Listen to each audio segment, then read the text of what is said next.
Varial Heelflip. It is a combination of a frontside pop shove it and a heel flip.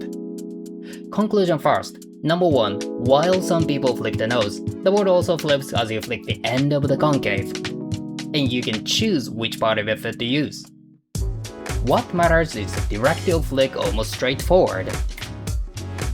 Number 2. To spin your board, you don't have to jump backward so far, because physics-wise, just like when sitting in a chair, the board spins a lot more easily when it's raised. So the board spins by jumping just slightly backward. Let's take a look in detail. In the first place, why does the board not flip? The secret is in what skateboarding has in common with football. Imagine it for a moment. You're a soccer player with the strongest kick in the world. Whenever your kick hits the ball, the impact creates a shockwave, and the ball blasts through the stadium wall. The only problem is that your kick doesn't hit the ball. The varial heel flip is exactly the same. No matter how hard you kick out your front foot, the board will not flip if your force doesn't reach it. Let's look at an example. Try to spot the difference. This time Slightly Sketchy kindly helped with the demonstration. From this angle, they look exactly the same, don't they? Yet only my board completely fails to flip. Now let's look from the front. In the successful attempt, at the moment the tail hits the ground, the board pops up vertically. And in the failed attempt, the board has already started spinning. So this angle of the board is key to success.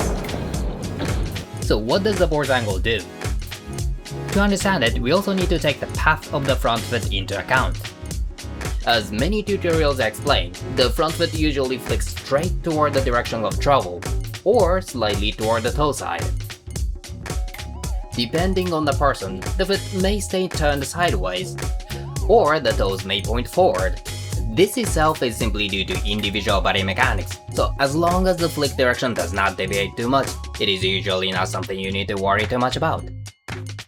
What matters is this: if your foot moves along this path, then the board obviously has to be on that path as well. In other words, the reason the board stops flipping is that it moves away from that path. And the very thing that causes this is the frontside pop shove it. For example, if you jump straight up and pop the tail straight down, the board rises straight up like an ollie. Naturally, the board stays in the path of the front foot. But in a frontside pop shove it, the board travels behind you. So it's natural that you want to jump backward to land back on it. However, as you lean your body backward, the board tilts, making it much easier for your board to move away from the path of your front foot. Seen from the side, it's hard to tell what's really happening. But there is a gap between the front foot and the board. If your front foot is no longer in contact with the board, it obviously cannot cause a flip. Because just like in the soccer example, the force does not reach the object. So here comes the question: in which direction should you jump? By jumping backward, your front foot tends to detach from the board. But at the same time, in order to land back on your board, it seems that you have to jump backward. However, in my case, I jump upward as much as possible. Of course, it's not perfectly vertical, but compared to my frontside pop shove it, you can see that the angle of my jump is much closer to vertical. And if I quote Slightly Sketchy, he said you should be able to perform the trick jumping straight up or just slightly backward. Please note that jumping backward itself is not wrong, some people actually do it that way. It's only that it may become easy for your front foot to detach from your board. And there is a physical mechanism that allows you to spin your board by jumping upward, which means you don't have to jump backward. In the first place, the amount of energy needed to spin an object is determined by the size of the radius. It's just like when you're sitting in a chair. Compared to spinning with your legs extended, you can spin faster when you bend your knees. If the radius is reduced to 50%, how fast do you spin now? It's not double, it's a lot faster than that. Just like that, the amount of energy you need to spin an object once becomes rapidly smaller when the object becomes smaller. The same applies to skateboarding. For example, when the board is flat, let's assume the energy you need to spin it is 100.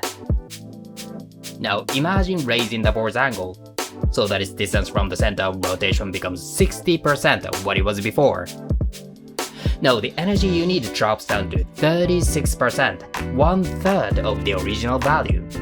In other words, raising the board allows you to spin it with much less effort. The same happens in an actual Varial Heelflip. As you pop the tail, the radius from the axis of rotation becomes smaller, making it possible to spin with a much smaller amount of force. Of course, popping the tail completely straight down will not create any spin by itself. However, you only need to jump slightly backward, or push your back foot forward just a little. That's enough to create plenty of frontside spin while also keeping the board in the path of your front foot.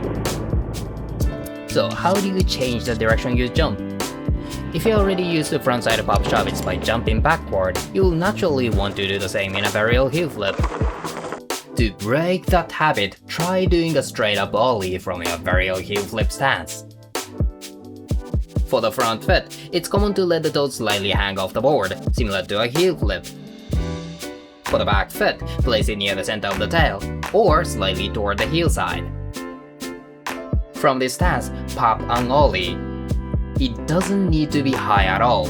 The goal is to force your body to move straight upward and eliminate the habit of pulling yourself backward. Once that feels comfortable, add the flick.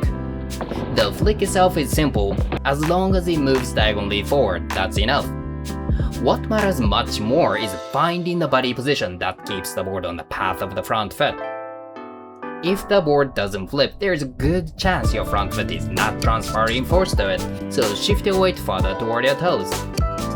On the other hand, if your body leans too far forward, the board may land too far on the heel side. If that happens, try standing a little more upright. Once the board starts landing directly beneath your body, you're almost there. Again, we all do it differently as we have different body structures. So if you can flip your board by jumping backward, it's completely fine. Find the angle that suits you the best. Now let's take a closer look at the flick. As mentioned earlier, as long as it directs diagonally forward, you can adapt the movement to fit your body. What's actually more important is where on the board you apply the flick. A common misunderstanding is this. In a Varial kickflip, one needs to use the toe to flick the nose. So in a Varial heel flip, which flips in the opposite way, one must use the heel to flick the nose. It should be one way to do it, but you can also flick the end of the concave. And you may use your heel or other parts of your foot. You can see that from the front. By the time the heel reaches the nose, the front foot has already left the board. Yet, the board flips well. That means the rotational force must already have been applied to the board before the front foot reaches the nose. And that point is around the end of the concave. After that, the front foot cuts through the air right next to the board without touching it. So, which part of the foot should you use? There's no unique answer to it. Depending on your ankle flexibility and body structure, how much your ankle flexes and which part of the foot comes in contact with the board changes. What matters is not which part of your foot you use, but to move your front foot diagonally forward while applying force near the end of the concave. Try different stances and contact points to find what works best for you. Lastly, how hard do you have to flick? I'm not going to calculate it this time, but the minimum force the board needs to flip is tiny. I mean, think about it, compared to the force of flipping a board like so. The energy in this motion should be a lot greater. So if your force transmits to your board enough, you don't need so much force. It looks like you have to kick out your front foot really hard, but the role of your front foot in applying a rotational force to the board is completed at the very early stage in the kicking motion. Everything after that is simply a result of your leg continuing to move because of the momentum. Again, you don't have to kick all the way to the nose. all you need to do is flick the side of the board. And that's all for this episode. Thank you so much for watching. Until next time.